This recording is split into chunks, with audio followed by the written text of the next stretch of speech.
Bom, vamos lá. Qual é o maior desafio da educação hoje em dia? Qual é o maior desafio dos professores, o maior desafio das escolas e também o maior desafio dos pais?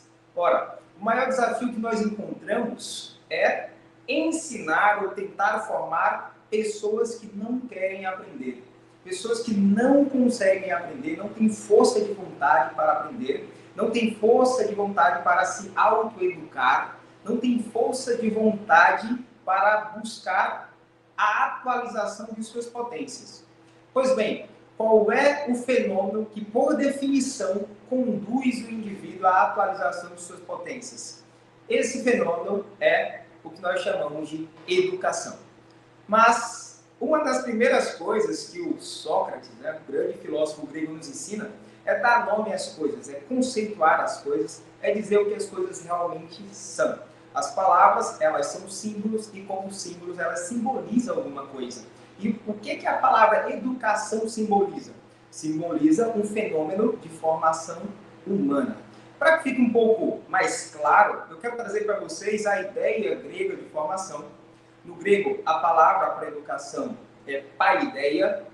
Né? Claro que as palavras gregas são ricas em semânticas, então paideia pode significar, ao mesmo tempo, educação, cultura, formação e etc.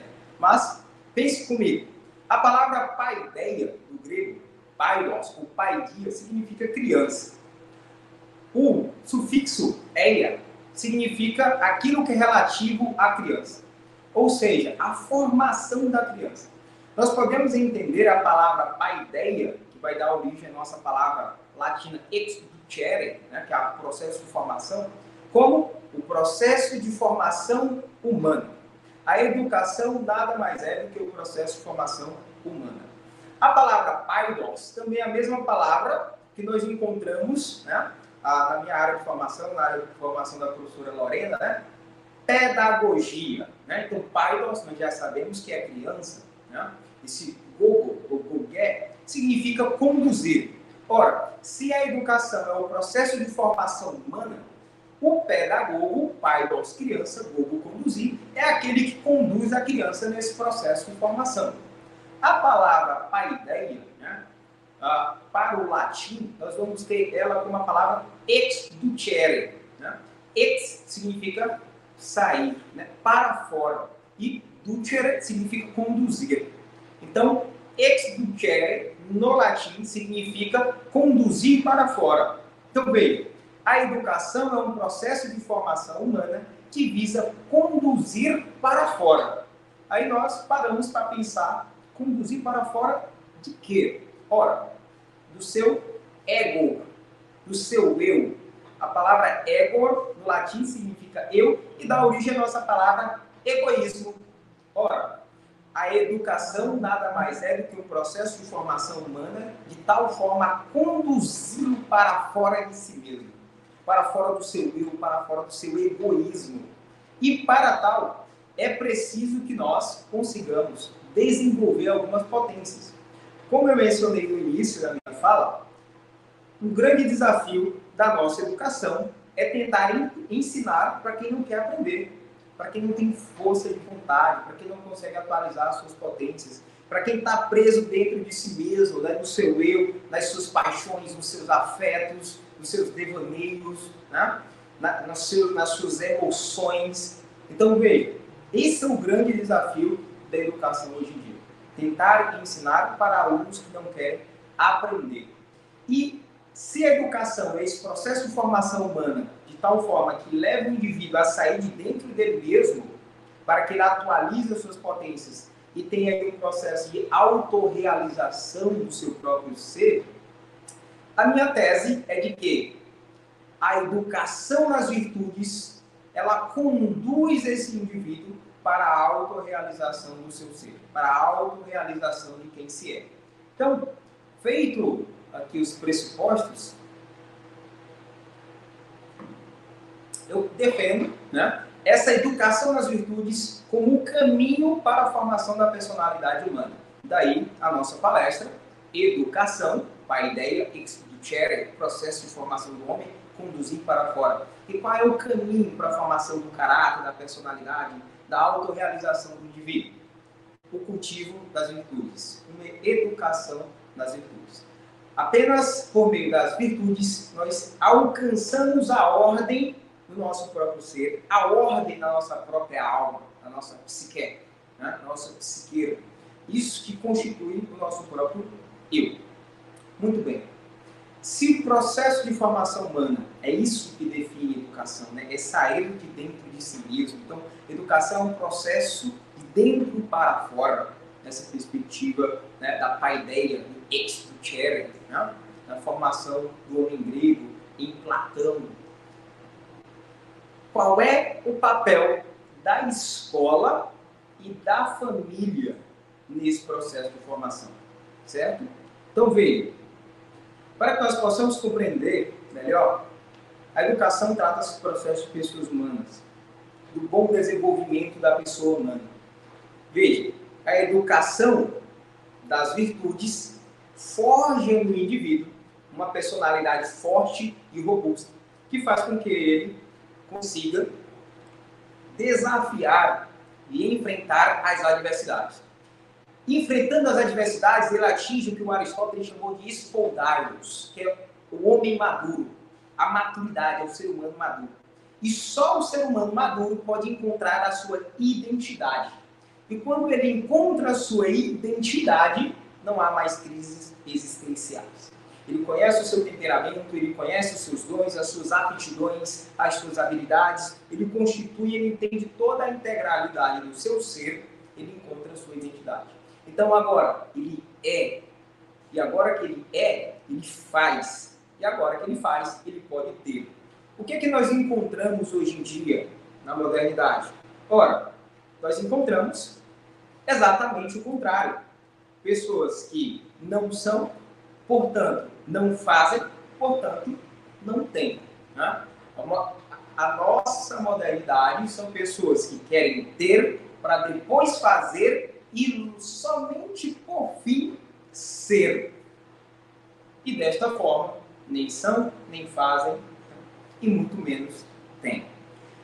Isso se dá porque a estrutura humana ela é formada, a grosso modo, por três potências.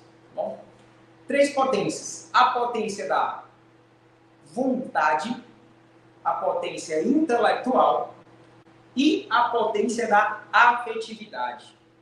São três potências humanas que precisam estar ordenadas.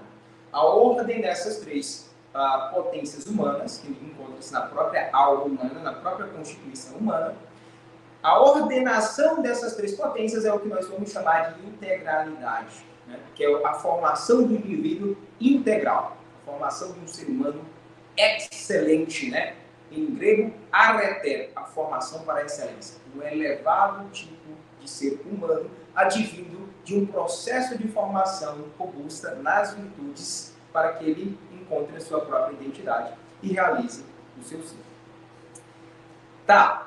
Nós precisamos harmonizar esses três motores, ou essas três potências, ou essas três dimensões humanas, potência intelectual, a vontade e a afetiva. Como que nós podemos fazer isso? Qual é o remédio para ajustar essa desordem dessas potências na alma humana? As virtudes. Só há liberdade nas virtudes, porque por meio do cultivo das virtudes, o indivíduo atinge a maturidade. E por alcançar a maturidade, por sua vez, ele encontra a sua identidade. Encontrando a sua identidade, tornando-se quem se era, ele é um sujeito livre. A verdadeira liberdade é decorrente de uma educação nas virtudes. Pois bem, como que a escola pode trabalhar para tentar desenvolver as virtudes? Vamos lá. Antes de mais nada, o que é a escola? Nós já conceituamos o que é a educação. E o que é a escola? Bom, a escola, eu vou trazer aqui uma definição de um pedagogo chamado David Isaacs, é um pedagogo português. Ele diz o seguinte: a escola nada mais é do que um projeto comum de melhora integral pasme, de pais, professores, funcionários e alunos. Né? Aqui a gente já começa a ver uma definição incomum de escola. Como assim? A escola é um projeto comum, comunitário, de formação integral. E a formação integral, o que é? Nós já discutimos. É uma formação da potência intelectual, da potência da vontade e da potência afetiva. Certo? É isso que se fala quando se fala, de fato, de uma formação integral do ser humano. Pois bem, um projeto comum ou comunitário de formação integral de pais, professores, funcionários e alunos. Ora, esse conceito do David Isaacs de escola, ele é completamente atípico. Porque, veja, a escola formar pais, a escola formar professores, a escola formar funcionários. Ora, o papel da escola é apenas, então, somente formar alunos. Né? Essa, pelo menos, é uma boa parte da visão do que nós entendemos do papel da escola hoje, que é ensinar os conhecimentos historicamente acumulados para os nossos alunos. No entanto, a escola é um projeto comum. Isso significa que deve-se haver uma harmonia entre todos esses segmentos. Eu só posso formar integralmente o meu aluno, como professor. Eu só posso formar integralmente o meu filho, como pai. Né? Eu só posso formar integralmente o meu aluno, como funcionário, se eu tenho esta formação integral. Porque, ora, ninguém pode dar aquilo que não tem. Eu não posso ensinar o meu filho, né, uma vida ordenada se a minha própria vida é desordenada.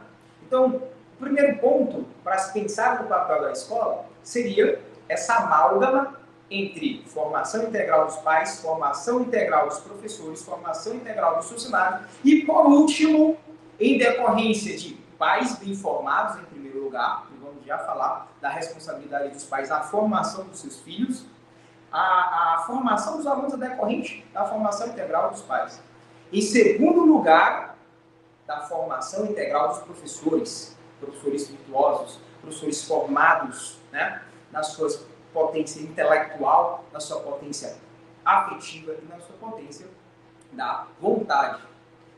Segue-se também a formação dos demais funcionários da escola de formação integral. Ora, se nós temos pais bem formados, professores bem formados, funcionários bem formados, isso irá cultivar nos alunos, daí vem a palavra cultura. A palavra cultura vem do latim, é cultivar, é utilizada ali para falar do cultivo da terra. Ora, se há uma cultura de pais, professores, funcionários bem formados, né, em formação integral, virtuosos, eu cultivo dos meus alunos aquilo que agora eu tenho. Eu cultivo dos meus alunos as virtudes. Eu cultivo dos meus alunos uma vida ordenada. Eu cultivo dos meus alunos uma formação integral, uma formação que possa vê-lo em sua integralidade. Uma formação intelectual, uma formação volitiva da vontade, uma formação dos seus afetos, das suas paixões. Ora, isto é formação integral. Muito bem. Então, a escola, amalgamada com esse conceito de educação, é a formação integral desses agentes. Por último, trata-se da formação da criança, ou do nosso aluno, ou do seu filho. Muito bem. Qual é o papel dos pais nesse processo? Como eu mencionei, o primeiro que deve, né, ter uma formação nas virtudes, uma formação integral, são os pais. Os pais têm a responsabilidade de formar os filhos, né, adequadamente. E o que é formar adequadamente? Ora, eu já mencionei aqui para vocês. É formar a potência intelectual, a potência da vontade e a potência afetiva. Essa é a responsabilidade dos pais em primeiro lugar. Cabe aos pais fazer isso. No entanto, devido ao nosso frenético mundo moderno, em que os pais passam mais tempo fora de casa por causa do trabalho, porque precisam sustentar os seus filhos, não é isso? Isso faz com que os pais dêem menos atenção para a família, deixa a família em segundo lugar. E isso é maléfico para todo o processo educacional. Isso tem base em Aristóteles. Ora, um ser em potência só pode desabrochar as suas potências se ele estiver em contato com alguém em ato, alguém que já desabrochou as suas potências. Como assim, professor? Explico. Um ser que em potência pode vir a ser virtuoso, ele só desenvolve essas potências em contato com quem já é virtuoso, pressupondo que os pais já afloraram, atualizaram essas potências, agora eles o têm ou as têm em ato. Isso significa que é preciso que os pais tenham contato de qualidade com a formação dos seus filhos para que eles, assim, atualizem as suas potências. No entanto, como os pais não dispõem desse tempo e na maioria das vezes não sabem como educar os seus filhos, né? Hoje a gente ressalta aí a questão da tecnologia, né? O excesso de tecnologia, o excesso de telas, né? de hiperestímulos. Isso está desestruturando, né? essas potências, está amolecendo essas potências que constituem o próprio ser humano. Pois bem, o que acontece? Os pais, por não terem tempo de qualidade com seus filhos, devido ao trabalho, suas obrigações, isso é compreensível no sentido da dinâmica, né, da nossa contemporaneidade. No entanto, a responsabilidade é dos pais na formação dos seus filhos. Isso significa que ele precisa fazer ou realizar sacrifícios para ter esse tempo de qualidade. Mas o que acontece? Como eu não tenho tempo de qualidade para estar com meus filhos, o que eu faço? Eu vou mimar os meus filhos, né? Porque os pais se sentem culpados, eles se culpam, né? Porque não tem tempo para estar com seus filhos, então eles mimam com festas, com brinquedos, com permissões para que os seus filhos façam as suas vontades, os seus desejos, né? Realize ali as suas paixões e com isso trará consequências gravíssimas. Por quê?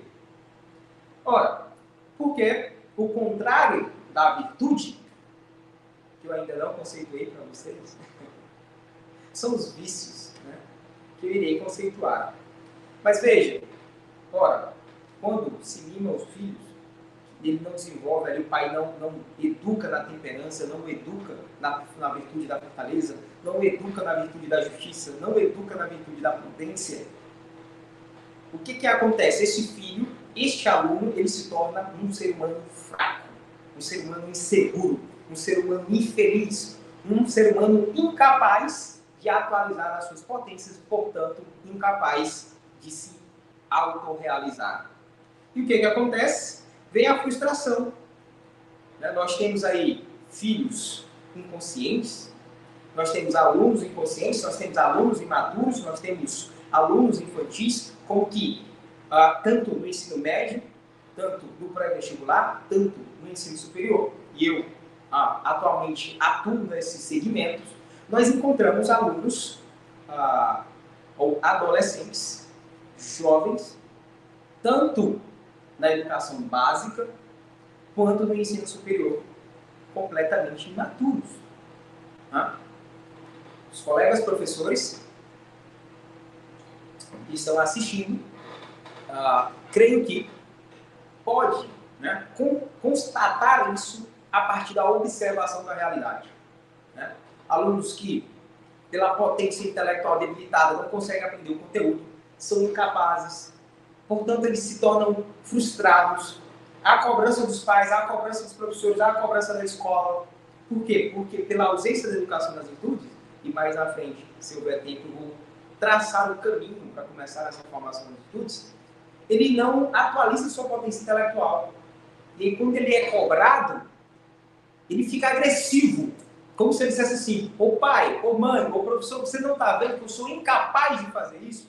Que eu sou um inútil no sentido de não tenho utilidade, ou seja, não consigo fazer isso. Você está querendo que eu faça uma coisa que eu não consigo. Logo ele se frustra. Isso é falta da virtude da fortaleza, a gente vai discutir. né?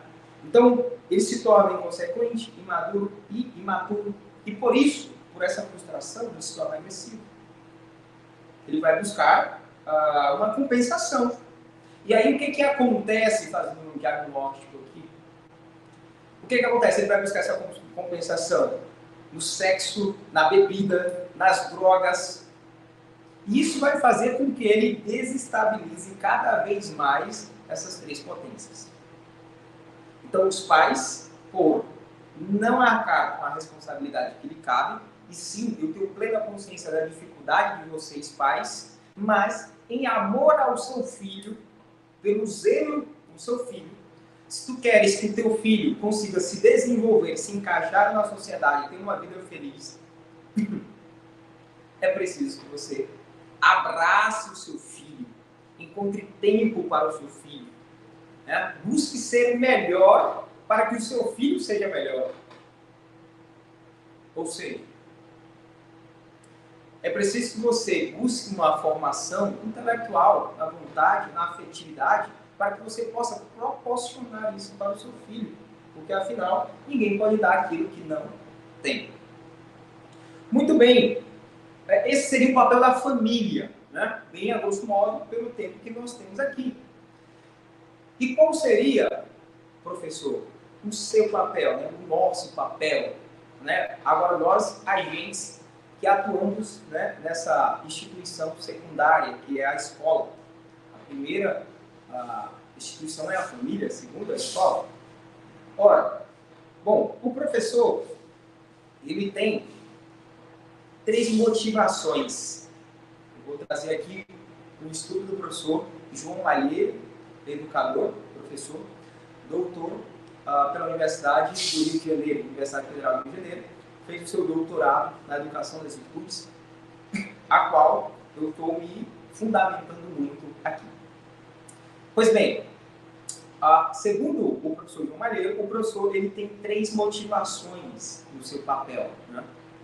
A primeira motivação, ele elenca como uma motivação intrínseca.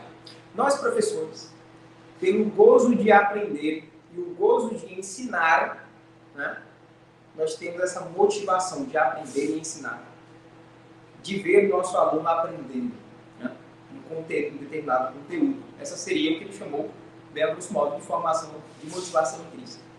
No entanto, ele fala que há uma segunda motivação, que é a motivação extrínseca, que seria um bom salário, né, uma motivação externa, um bom salário que nos motive a exercer o nosso papel. A terceira motivação é o que ele chamou de motivação transcendental. Essa motivação transcendental é o professor que não só se preocupa com o aluno a aprender conteúdo, não só se preocupa com um bom salário, mas se preocupa, sobretudo, de ensinar virtudes, de cultivar a virtude na sua própria alma, se tornar um ser humano melhor, uma pessoa melhor, se tornar um arquétipo, um exemplo, e por meio do exemplo, entrar em sala de aula, seja para ensinar português, matemática, geografia, filosofia, o que for, ensinar virtudes, cultivar as virtudes, que nada mais são que ensinar os bons hábitos para os alunos, né? As virtudes são hábitos que atualizam as potências da alma humana, as potências que eu já falei para vocês. As virtudes são hábitos que, se cultivados, né, ordenam a vida humana, trazendo a liberdade para os seres humanos. O contrário das virtudes são os vícios. Os vícios são hábitos ruins que aprisionam o ser humano, aprisionam o indivíduo, aprisionam dentro dele mesmo. Por isso, a educação é exducere, é conduzir para fora. Nós somos o maior tirano de nós mesmos. Nós somos o tirano da nossa vida na medida que nós, por não nos educarmos os bons hábitos, na formação das virtudes, não atingir a área etérea, a excelência, nós somos escravos das nossas paixões, dos nossos desejos, do nosso egoísmo, da nossa avareza, dos nossos vícios.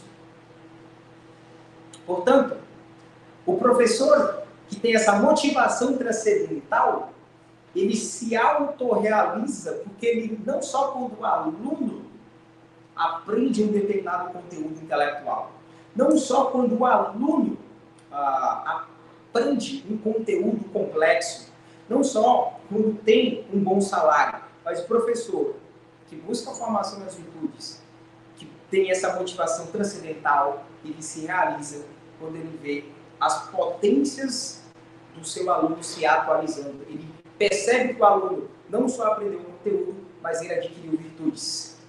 Ele está se tornando uma pessoa virtuosa, ele está se tornando um indivíduo maduro, um indivíduo que consegue respeitar as hierarquias, um indivíduo que consegue perceber que o mundo não gira em torno dele, um indivíduo que consegue perceber que ele tem suas obrigações como aluno, como filho, como adulto na sociedade.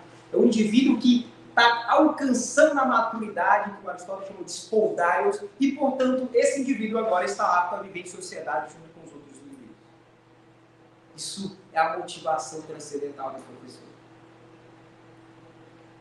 O aluno, ele está aprendendo o conteúdo, e sim, isso é louvável, mas de nada adianta se ele não estiver tendo um avanço na sua formação moral, um avanço na sua formação humana, uma atualização das suas potências, atingindo a maturidade, encontrando a sua identidade e se tornando um cidadão livre. E livre das suas próprias paixões, livre de si mesmo, livre do seu egoísmo. Pois bem, qual é o papel do professor diante disso? Por meio dessa motivação transcendental, ensinar virtudes, formar para as virtudes, cultivar as virtudes, formar o indivíduo para a excelência humana, de tal forma que esse indivíduo agora, autorrealizado, ele encontre o propósito, a sua vocação, conheça as suas aptidões, tenha um grau de maturidade, se torna uma personalidade robusta para aceitar as adversidades da vida e resolver problemas. Né? É um indivíduo que tem a virtude da amizade, de amar as pessoas à sua volta, a virtude da justiça, de amar as pessoas seguindo uma ordem, de amar mais os seus pais e sua família, né, em primeiro lugar, do que outras pessoas, do que o ídolo da TV que ele nunca viu. É um indivíduo que tem ordem na vida. Né? Portanto, é um indivíduo verdadeiramente livre. Feito isso, nós professores, quando não há essa educação das virtudes, o que nós encontramos em sala de aula, como foi mencionado anteriormente? Os principais problemas são alunos que não querem nada, a falta de interesse e motivação dos alunos, porque as suas potências não estão atualizadas, não estão bem formadas, a falta de atenção, ou seja, a potência da vontade está parada, o aluno não tem apetência para aprender. O fato, né, de não terem ordenado desde cedo as suas vidas faz com que ele tenha uma dificuldade intelectual de aprender, ele não tenha vontade para aprender, tem problema na força de vontade, na inteligência, na compreensão de conteúdos básicos. Isso se reflete no número de analfabetismo funcional que nós temos no Brasil. Uma quantidade gigantesca de pessoas que não conseguem apreender bem a linguagem, se instalar na realidade por meio da boa educação da linguagem, da boa formação da linguagem, do domínio da linguagem. Pessoas que não conseguem relacionar signos, significado e referente na realidade. Pessoas que não conseguem fazer operações da linguagem básicas, justamente porque, por não terem sido educados, né, nas virtudes, não desenvolveram a virtude da temperança, a virtude da fortaleza, não foram refinando o seu intelecto para ir aprendendo coisas cada vez mais complexas. E aí você me pergunta, encaminhando para o final, né? Estamos aí há 36 minutos, temos tempo, vamos entrar aqui nas virtudes propriamente dito. Qual é o remédio disso tudo, professor? Virtudes. Uma educação nas virtudes. Só há maturidade por meio da educação nas virtudes. Só há autorrealização por meio da formação das virtudes. Só há o encontro da sua identidade na formação das virtudes, porque por meio do cultivo das virtudes, eu me conduzo à maturidade, por meio da maturidade eu me conduzo à minha identidade. E se eu me conduzo à minha identidade, eu me torno verdadeiramente livre. Portanto, só há liberdade nas virtudes. A liberdade é uma decorrência do cultivo, da formação e da educação das virtudes. Mas, professor, afinal, o que são virtudes? Como eu mencionei agora há pouco, as virtudes são hábitos bons que atualizam as potências, né, humanas. São bons hábitos que conduzem o ser humano para o bem. São bons hábitos, né, que propendem a alma humana, a psique humana, a estrutura humana, para aquilo que é bom, belo e verdadeiro. As virtudes, elas atualizam essa estrutura humana, fazendo com que o indivíduo se encontre. Bom, em outras palavras, a virtude, ela fortalece o ser humano para enfrentar sacrifícios, para gostar do esforço, para enfrentar as adversidades. As virtudes são bons hábitos que atualizam as potências humanas, de tal forma que ele forma uma personalidade robusta, atingindo a maturidade, espoldai-os, o homem maduro, de forma que ele conduza a sua vida da melhor maneira possível. Ele se torna um indivíduo livre.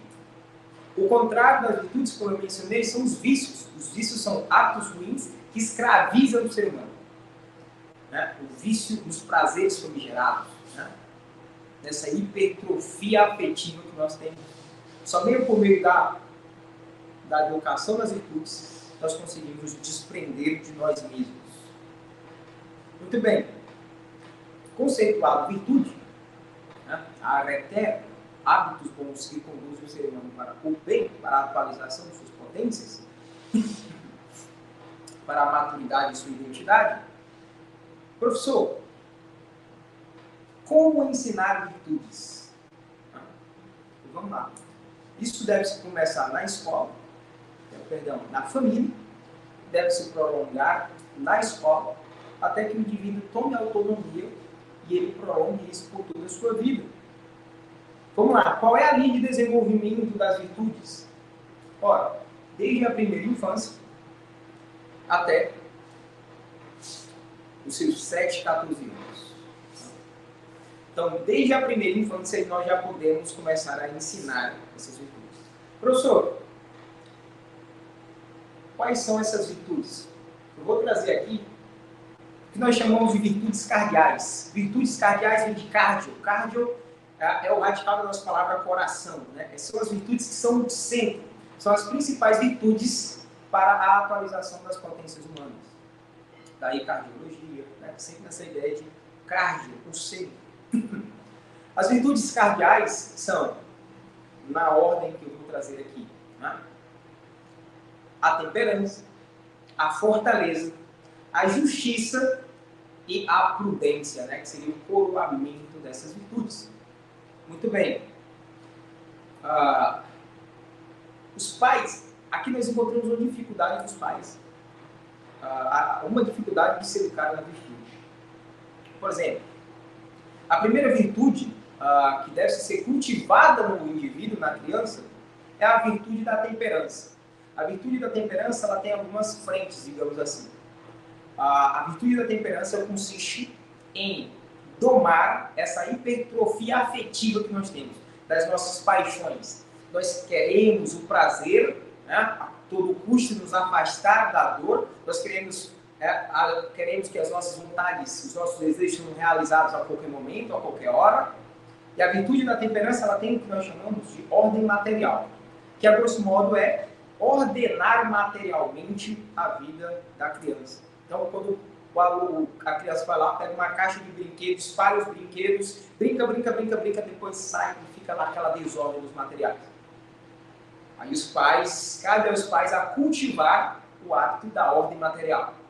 E trazer o filho, ensinar para ele, pelo exemplo, colocar os brinquedinhos dentro da caixa e guardá-los. Né? Então é a ordem material. Né? É pegar a escova de dente, escovou os dentes, lá o pai lá ensina através do exemplo, né? O hábito de escovar os dentes, e aí ele termina, guarda a escova. Né? São pequenas coisas que ainda na infância o pai vai fazendo, vai realizando, que vai ordenando a criança. Então é a ordem material. Né?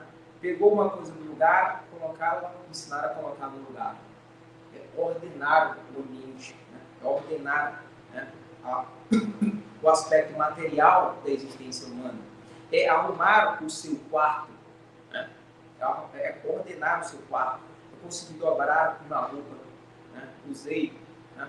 Foi lavada, ensina ele ali a ordem material de guardar as coisas em seu devido lugar.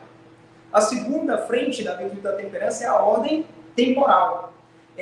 A ordem temporal é o que vai trazer à tona a disciplina. É a criança entender que ela não pode pegar a caixa de brinquedo para brincar na hora que ela quiser, quando ela tem desejo, quando ela tem vontade. É o pai e a mãe dizer, olha, a hora de brincar é essa. A ordem temporal tem uma rotina para a criança. Uma rotina de bons hábitos. Bons hábitos são virtudes, e essas virtudes vai o quê? Criando uma segunda natureza dessa criança. De tal forma que ela vai ordenando a vida dela. Né? Ela usa os objetos, ela guarda os objetos. Ela sabe que tem um horário para brincar, ela sabe que tem um horário ali de ver TV, ela sabe que tem um horário para o lazer, ela sabe que tem um horário de se preparar para a escola, tem um horário que tem que ir dormir, um horário que tem que acordar. Então, esta seria a ordem temporal.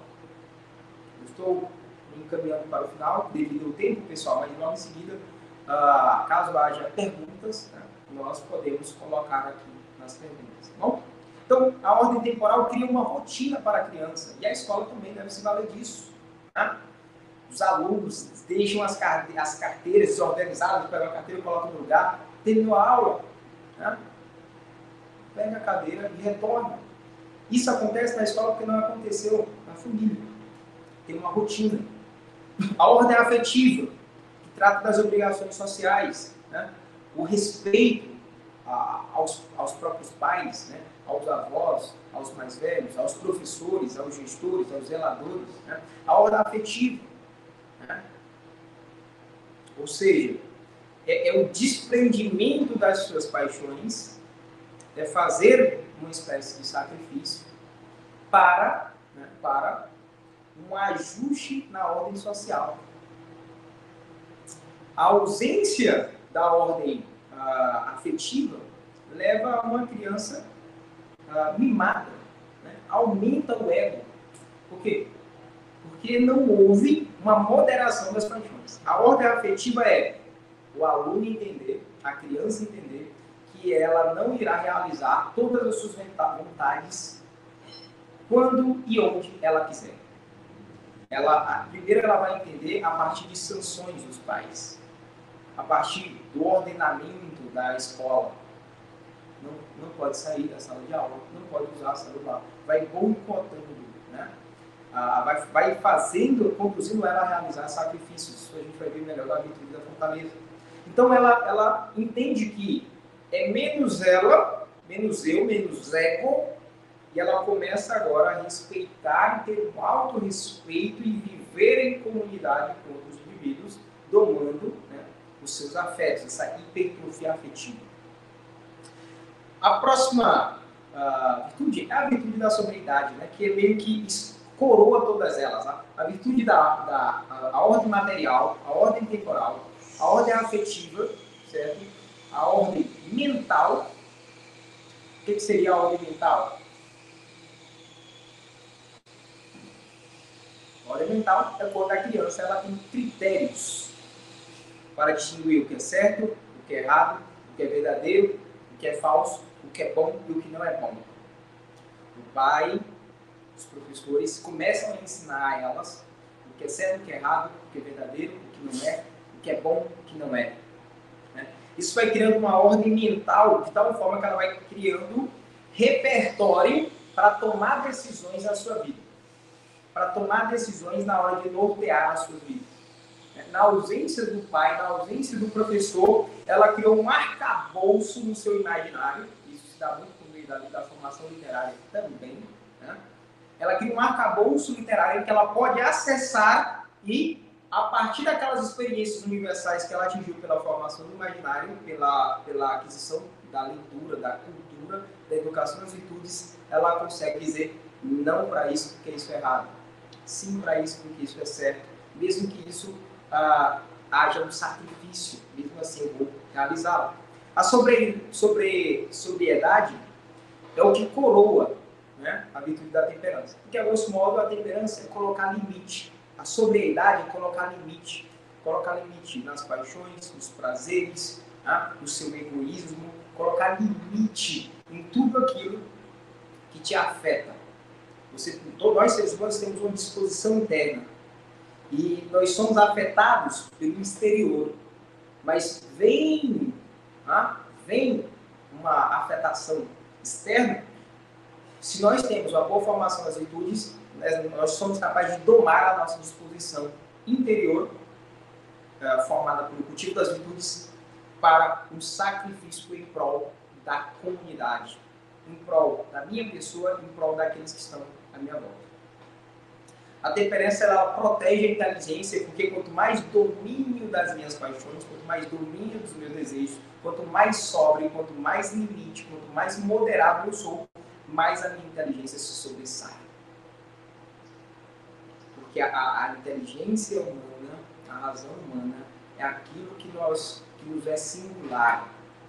As partes baixas, né, as paixões dos demais animais, a escala zoológica também tem. A segunda virtude cardeal é a fortaleza. Né? Sendo bem rápido, a virtude da fortaleza, também chamada de virtude da coragem, é da virtude da fortaleza que decorre a coragem, que decorre a paciência. É a criança entender, é o aluno entender que existe adversidades, vai haver dificuldades e ela tem que ter uma personalidade robusta, fortaleza de suportar. A virtude da temperança coloca limite, a virtude da fortaleza é aquela que segura a adversidade. É quando ele recebe um não do pai e ele entende ali, né?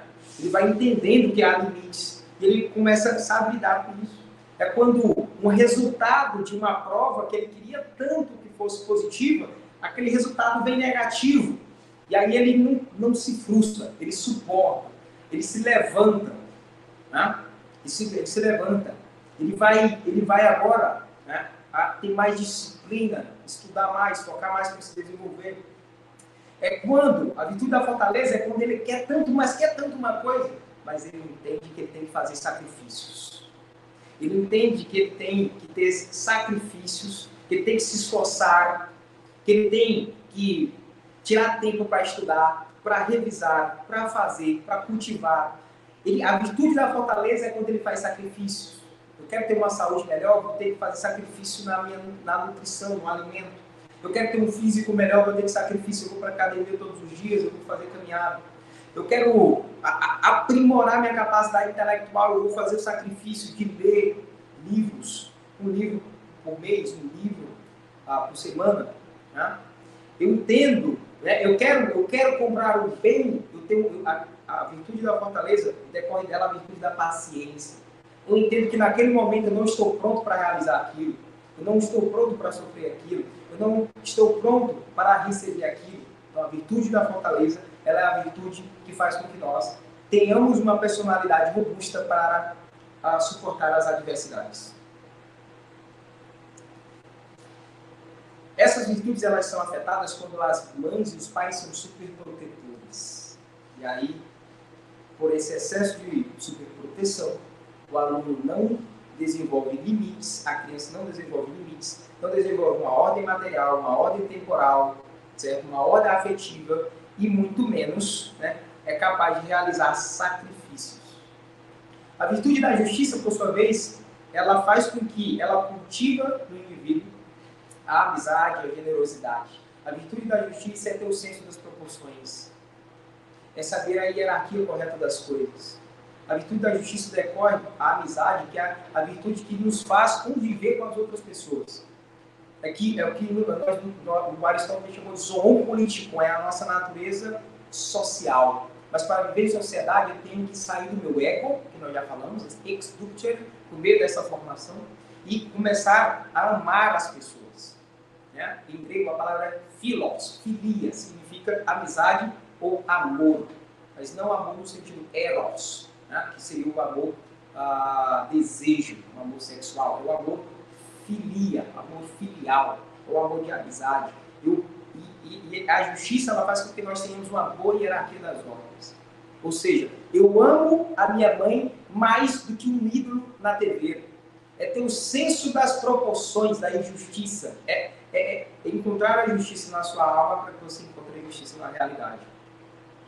Então veja, o que há hoje é uma desmedida. São filhos amando mais amigos, mais ídolos da TV, cantores, atores e etc., do que a própria família, do que os próprios amigos. Isso decorre do cultivo da justiça, da virtude cardeal chamada justiça, que nos traz a virtude da amizade e da generosidade. E por fim, já me caminhando para o final, a virtude que coroa, né, que é o coroamento de todas elas, que deve ser ensinada, é a virtude da prudência. Os romanos chamavam a prudência de sabedoria. A virtude da sabedoria, ela constrói o arcabouço de ideias e de critérios que nos orientam. Uma pessoa prudente, uma pessoa que tem a virtude da prudência, é aquela que toma boas escolhas.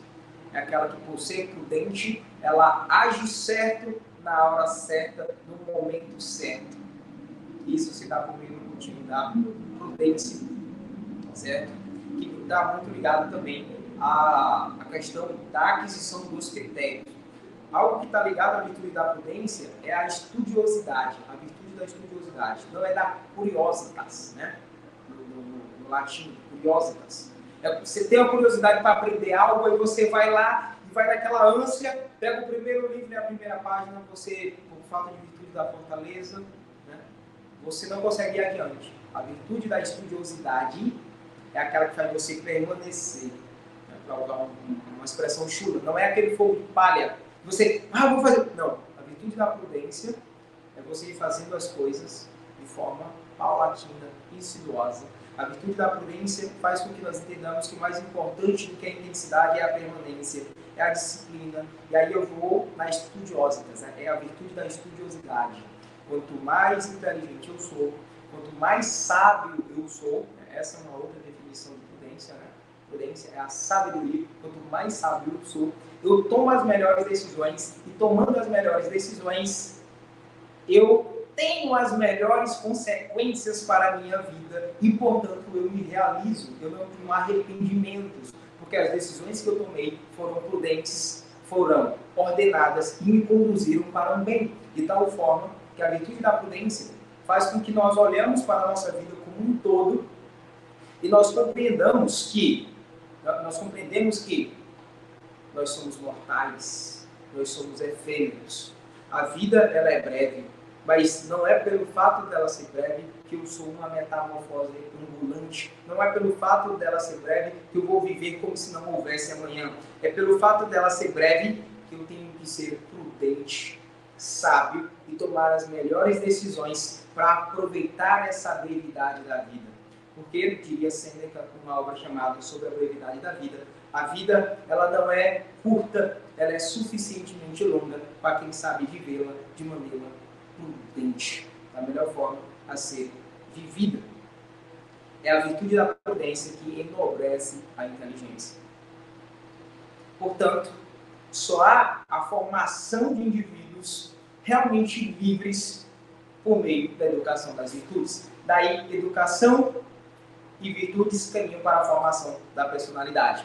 Por meio da formação das virtudes, por meio do cultivo das virtudes, por meio do ordenamento da minha vida, do cultivo dos bons hábitos, eu ordeno a minha vida, eu adquiro habilidades, eu adquiro limites para minhas paixões com a virtude da temperança, eu adquiro para mim a robusteza para enfrentar as adversidades, a coragem para seguir a minha vida, eu adquiro a virtude da justiça para amar as pessoas, para encontrar a perfeita ordem na realidade, eu adquiro a virtude da prudência para tomar as melhores decisões da minha vida e, portanto, ter uma vida que eu não me arrependa. E é por essa falta de educação nas virtudes, é por essa falta de formação da personalidade, de formação do caráter, de formação da personalidade, de formação do imaginário, de formação das virtudes, de formação moral, que hoje nós temos um declínio da nossa educação, um declínio da nossa cultura, porque entende-se hoje que deve se formar apenas para ser famoso, apenas para ter status, apenas para ter dinheiro, apenas para ser alguém na vida, aos moldes, né, da nossa contemporaneidade, que é alguém que tem posses. Mas Isso, no final, forma pessoas fracas, imaturas, pessoas incapazes de encontrarem a sua própria identidade, portanto se tornam escravas e não conseguem se realizar. Mas, por meio do cultivo das virtudes, a criança, o indivíduo, o ser humano, entende que deve-se fazer sacrifício. Fazendo sacrifício, eu atingo a maturidade, atingindo a maturidade, eu encontro a minha identidade, eu entendo o meu temperamento, eu entendo as minhas habilidades, as minhas aptidões e, portanto, eu sou um indivíduo livre. Muito obrigado a todos que assistiram a palestra até agora.